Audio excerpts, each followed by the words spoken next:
പ്രിയപ്പെട്ട സഹോദരങ്ങളെ, നിങ്ങൾ തീർച്ചയായിട്ടും ചിലപ്പോൾ ഈ ഒരു പുസ്തകത്തെക്കുറിച്ച് കേട്ടിട്ടുണ്ടാകും. ബ്രദർ ലോറൻസിൻ്റെ ദൈവസാന്നിധ്യ പരിശീലനം, the practice of the presence of God. ഒരു കുഞ്ഞു പുസ്തകമാണ്.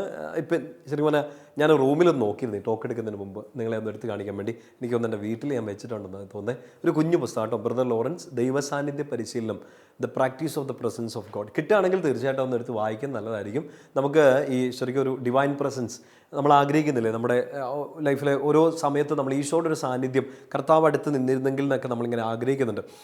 ഇങ്ങനെ പ്രത്യേകിച്ച് നമ്മുടെ ഒരു സ്ട്രഗ്ലിംഗ് പീരീഡിലൊക്കെ ഈശോയുടെ ഒരു പ്രസൻസ് ഫീൽ ചെയ്തിരുന്നെങ്കിൽ, അടുത്തുണ്ടായിരുന്നെങ്കിൽ ഒക്കെ നമ്മൾ ഒരു ആഗ്രഹം നമുക്കുണ്ടാവുമല്ലോ.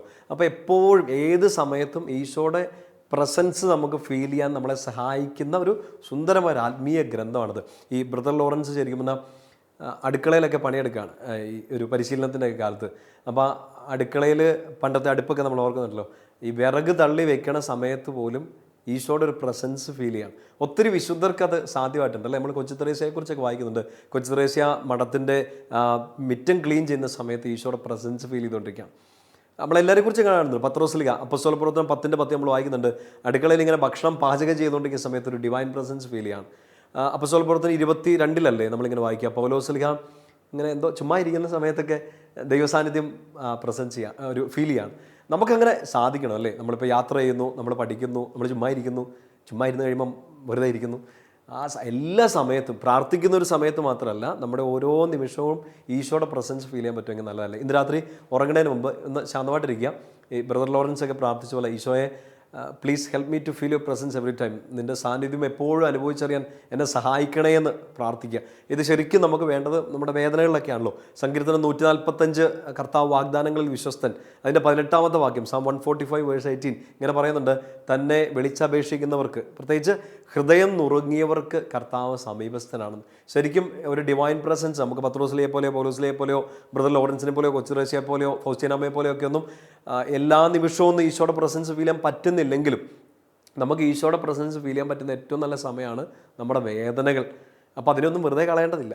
അപ്പോൾ നമ്മൾ വിചാരിക്കും കർത്താവ് ഈ വേദന മാറി കിട്ടിയാണെങ്കിൽ നല്ലതായിരുന്നു. ബട്ട് ഇങ്ങനെ ചിന്തിച്ചോളുക, ഈ ഹൃദയം നുറുങ്ങി നിൽക്കുന്ന സമയമാണ് എനിക്ക് ഈശോയുടെ പ്രസൻസ് ഏറ്റവും ഫീൽ ചെയ്യാൻ പറ്റുന്ന സമയം.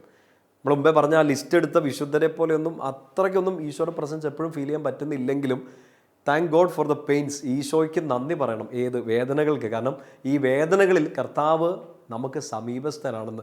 ആ പ്രസൻസ് നമുക്ക് ഫീൽ ചെയ്യാൻ ചില സമയത്തൊന്നും പറ്റുന്നില്ലെങ്കിലും അഷ്വറൻസ്, ഉറപ്പ് വചനം തരികയാണ്, നിൻ്റെ ഹൃദയം നുറുങ്ങി നിൽക്കുന്ന സമയത്ത്, നീ കർത്താവിനെ വിളിച്ചപേക്ഷിക്കുന്ന സമയത്ത് കർത്താവ് നിനക്ക് സമീപസ്ഥനാണ്. പ്രിയപ്പെട്ട സഹോദരങ്ങൾ, ഇന്ന് രാത്രി കിടന്നുറങ്ങുമ്പോൾ ഒരു ഹൃദയം നുറുങ്ങുന്ന വേദനയൊക്കെ അനുഭവിച്ചിട്ടുണ്ടെങ്കിൽ just thank the Lord. Easy അല്ലാന്ന് അച്ഛനറിയാം.